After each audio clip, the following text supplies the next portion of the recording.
But the arcades kind of died off a little bit at a time, very slowly. The arcade represents sort of the beginning of what we know as modern video gaming. It's a very special place, right? And so when you're talking about the arcade, we have to be clear about what we're talking about. When you're talking about arcades, you have to break it up into 3 separate areas. One, an arcade is a venue, a place that you go and play games. The second element is the actual hardware, right? It's the coin-op games. And number 3 is the style of gaming that arcades invented. Very short form, very intense for a very short period of time. It's worth thinking about the arcade in terms of those 3 different aspects: venue, hardware, and then content, because they all went in very different paths. Now the venue, that was your traditional video game arcade, the place with the dozens of games, all the kids, and some creepy guy with a crotch-mounted coin changer. In the heyday of arcades in 1982, there's something like 24,000 all across the country.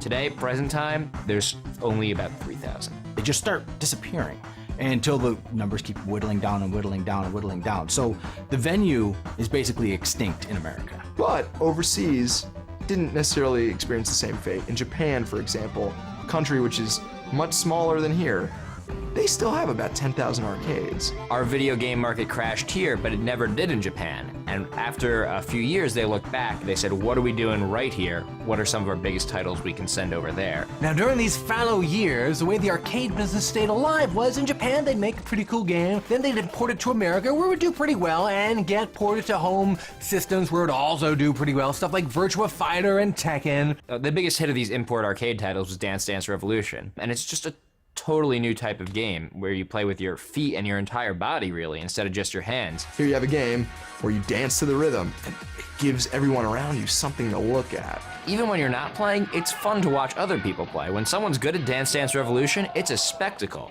It's at the front of every arcade because it draws a crowd. When was the last time a game would draw a crowd? The last game that I remember that would actually draw a crowd was Mortal Kombat. You know, people would sit around and watch and wait for the fatalities. It's been 6 years since an arcade game drew a crowd. DDR's here, and DDR is doing just that. Even though it's an experience that wasn't available at home at first, they released it for the consoles, and there's just a wide variety. You can spend anything from $20 to hundreds of dollars on your own Dance Dance Revolution pads to bring the arcade experience home. Now with the hardware, once home consoles could duplicate the arcade experience, the arcades had to come up with something you couldn't do in your house, so they went with immersion, with virtual reality, gigantic screens, motion-controlled seating, all these immersive things that you just couldn't fit into your living room. R360 from Sega is this machine that you strap in, and it's like a flight simulator, and that it rolls and spins, and you actually go upside down while you're playing. Psycraft, which is a virtual reality motion simulator game by Sega, is one of those games that you strap yourself in and the thing whips you around. I mean, you're really inside of a game.